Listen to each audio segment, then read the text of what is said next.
Mga kababayan, medyo nakakalungkot pero galing na kay VP Sara mismo, pagod na siya sa mga nangyayaring ito. Well, VP Sara and some of the celebrities and non-Duterte supporters, just like Robbins, even Miss Mariel, even Bibi Gandang Hari, Jimmy Bondoc, at kung sino-sino pa ay nasa The Hague for the Free Duterte rally. Ano po?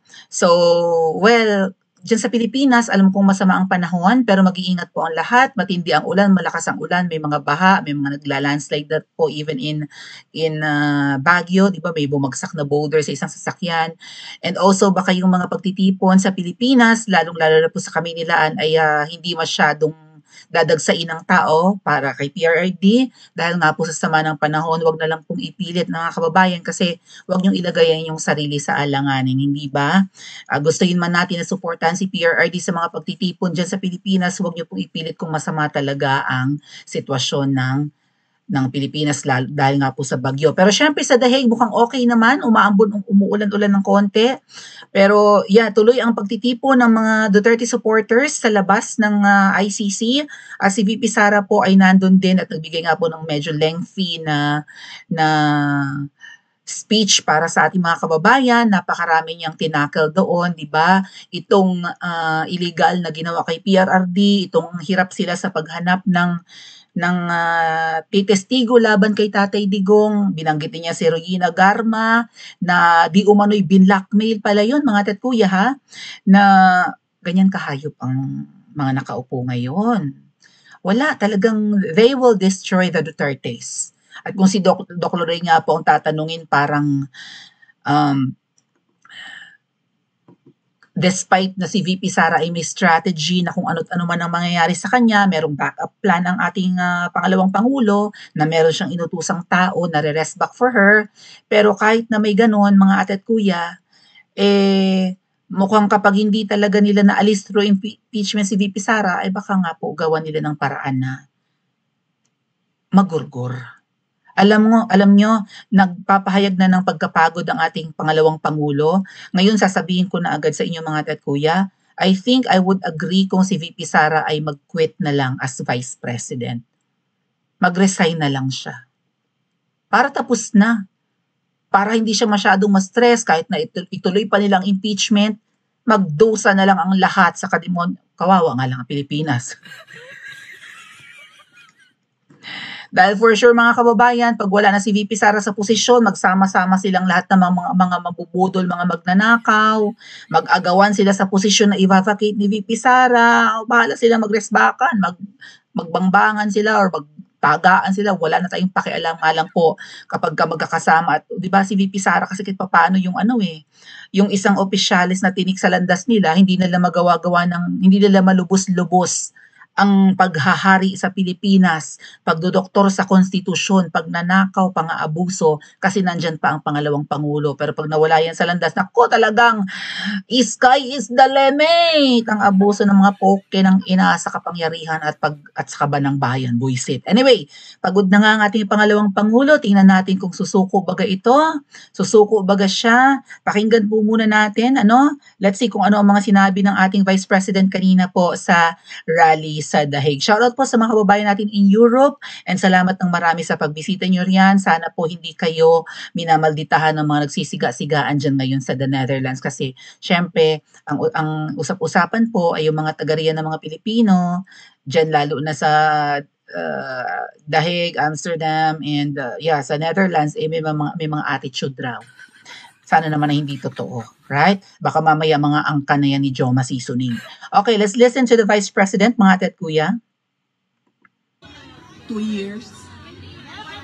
Sobrang balik-balik na ako diri ma'am. Magtuon na lang po yung siguro ko. Gikapoy, naging po balik-balik. Gikapoy na ako, napagod na ako. Napagod na raw siya. Malo mo, wala yung magbinuang ko, basing gamito na po niya sa ICC. Balo mo kaganina, kanina akong kauban. Itong kasama ko. Ganina ko siya. Ang kung saan taman na pag jailbreak. What? Jailbreak? Atuan na lang yun ng papasok dito sa sulod. Nagbibiro siya, papasukin daw ang kulungan ni PRRD. Tagalogin daw. Bantay lang na ICC kay. Kapila na ba ako nilang i-warningan na iban ka na mo sa pagbisita. Ibaban daw kasi Ay, nga hindi nag-istorya daw gumagamit siya ko, ng vernacular. bawal istoryahan kami ni Presidente. May mga Duterte. bawal na Bawal pag-usapan. daw na istoryahan ng mga ingani, mga ingana, ginaistoryahan daw na mo. Siguro mga nakaunom na sila sulti sa Naka-anim na raw na iba na warning. Di na po pabistahon. na hindi na siya papupuntahin. Dahil may mga napag-uusapan silang bawal. Kahit siguro in English. Kisa may single dere be? Sino daw ang single? Kamo mga single. Uya ba na ninyong mga gwardiya? Jowain daw ang mga gwardya sa ICC ng mga single. Uya ba ninyo? Para di sila stricto kaayo. Jowain para hindi stricto. Ayaw po naman kay makasala ta sa mga asawa. Kana lang single, ma'am. Huwag daw yung may asawa. Kita na ko yung mga now. Ma'am, pwede na mo mulakaw, ma'am. Diretso na mo dito sa prisuhan. Pangulitawin na tong mga gwardya dito. Harutin ba ang mga gwardya? Yung mga bana ninyo. Asawahin na raw. Tapos, kuan na yun, ma'am. Pag nakuha na ninyo tanan, ilahang kwarta, biyain na dayon. Ay, sorry, biyaan na tika, nakagawas na si President Duterte. I don't need you anymore. Kunin daw ang pera ng mga foreigner pag naging asawa na at Pero na ba? hiwalayan din. Nakawala si PRD. Mauli na ta. At Ano nakuha ng kailangan pera. natin gawin? Hindi lang siya kagawain ng isang tao. Kailangan natin magsama-sama, magkaisa. At kailangan natin pagsabihan lagi ang ating pamahalaan. Kung ano ang karapat-dapat para sa mga Pilipino. At ano ang karapat-dapat na nakikita natin sa ating bansa. Hindi pwede na lagi tayong nahuhuli. Yeah. Ngayon, huli tayo lagi doon sa ating region, sa Southeast Asia. Hindi pwede Iwan na ganun din ang kinabukasan na ibigay natin sa ating mga anak, nahuhuli.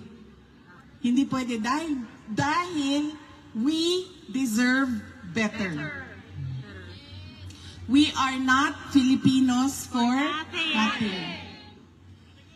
Buong mundo umaasa sa trabaho ng Pilipino. Yeah.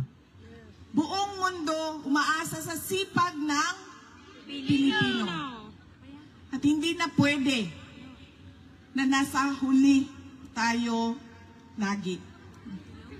Pag mga anak na natin, dapat ang maibigay natin ay isang malinis, maganda, Maunlad, disiplinado, maayos na Pilipinas. Kaya yan ang kailangan nating gawin. Sige ma'am, mauna ka na doon sa kulungan ma'am, ligawan mo na yung aligawan. gwardya. Dagdag po sa mga sinabi ng ating pangalawang Pangulo ay ito. So salamat daw sa mga nagpunta. Alam ko hindi biro ang gastos pagpunta dito, lalo na sa pamasahe, pagkain. Totoo po yan. Nakita ko ngayon, isa sa puno, may Pilipino siguro nasa doon lang, nakatambay lang sa puno. Nagbaon na lang ng pagkain para makatipid. Dahil ako rin, hirap din. Eto, duda nga ako. Kaya magbenta na lang ng bahay si Hanilet dahil hirap na sa pera. Yun daw ang hinala ni VP Sara. Kaya balak ni Ma'am Hanilet ibenta yung bahay kasi nga kinakapos na. Wala naman kasi kami ninakaw na pera ng gobyerno. Yan. Hindi kasi yumaman ang mga Duterte sa pangungulimbat. Hindi katulad ng iba dyan. 3 taon pa lang parang trillionaire na mga pokinang. Ako nga pagod at hirap na rin ako. Naisip ko na nga dito na kami tumira para hindi na kami mahirapan pa. What if mga kababayan, mag-quit na lang si VP Sara as Vice President? What if ang mga Duterte ay magkaroon ng strategy na iwanan nila ang Pilipinas at tumira na lang sa dahig? Humanap ng apartment, doon tumira, para hindi na parito, hindi pabalik-balik, di ba? O mag-aasos sumakay ng aeroplano, di ba? Eh yun doon na, isang biyahehan na lang, doon na lang. Total, nandun si PRRD. Hanggat buhay. Okay? Hindi nagsasalitan. What if gawin ng mga Duterte yan sa Pilipinas? Kumusta kayo dyan? Paano kayo? Kung wala nang angkang matino na pwedeng mamuno sa inyo. What if gawin nga ng mga Duterte yan, mga tetkuya? What if si VP Sara mag-resign na lang as Vice President? Total lang kanyan, trabaho lang naman ay spare tire, reserba. Kung singiwi naman hindi magre-resign, kung singiwi naman hindi mangingisay. Si VP Sara ay nasa isang tabi lang. Okay, reserba lang si VP Sara kung ano't ano ang mangyari kay Ngiwi. Ay mukhang kahit na kahit na dumudugo na ang gums, ay masamang damo eh. Mahaba pa rin ang buhay ng inanitan. And also, hindi naman yan bibitiw sa pwesto. O what if VP Sara will quit? Wala naman siyang ginagawa. Okay, may mga maliliit siyang mga projects being the Vice President. Pero mararamdaman lang ng Pilipinas ang pagbabago in 2028. Total, nabe-brainwash naman na ng mga double agents ng kanilang mga followers na ang tagal ng 2028. Parang they are insinuating na sa 2028 pa ang totoong laban. Wala kayong gagawin, mga tetkuya. Walang gagawin ang mga Pilipino dahil sa hirap ng buhay. Pagtitiisan nyo hanggang 2028. What if huli na ang lahat? What if na-impeach na si VP Sara? Binawian na rin ang buhay si PRRD? Walang kikilos. Nagpapatalo kayo sa mga ahas sa hanay natin? Sa mga double agents, sa mga traidor na nagkukunwaring Duterte supporters? Ganun sila ka-powerful. Only because na may pera ang kalaban at sila ay mga tanim sa hanay natin? Walang pwedeng gawin ang mga Pilipino. What if mag-quit si VP Sara? What if ang mga Duterte umalis ng Pilipinas dahil sa sama ng loob? Matapos pagsilbihan ni PRRD ang Pilipinas. Ang mga Pilipino, di ba ilagay ang sarili niya sa alanganin nung siya'y namumuno at ngayon nang wala na siya sa power, ay lalo na siyang ginanyan. Wala pa rin kayong gagawin. Hindi na ito about pagtanaw ng utang na loob sa mga Duterte, mga kababayan. Kundi pagligtas nyo ng buong lahing Pilipino at ng bansa natin sa kamay ng mga magnanakaw, sindikato, kriminal, at mga abusado sa power. Willing gumurgur ang mga yan. Hindi lang willing magpakidnap. Nakita nyo naman ang sugat sa lalamunan ni VP Sara. Pinagtangkaan na ang buhay niyan. Humantong na nga raw sa pagkulam, sa witchcraft and voodoo. Ang babaeng ahas, mawala lang si VP Sara sa landas. Gusto pang i-impeach, gusto pang i-doktor, gusto pang doktorin ang ating konstitusyon, ang ating saligang batas para magtagal sila sa power. Maya't maya may nananalo sa loto, trilyon-trilyon ang budget, may mga blanco sa budget ngayong taon, pero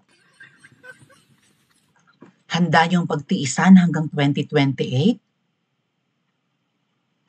So what if umalis nga ang mga Duterte? Ano ang gagawin niyo? Pa-comment po sa comment section at mag-like and subscribe din po kayo.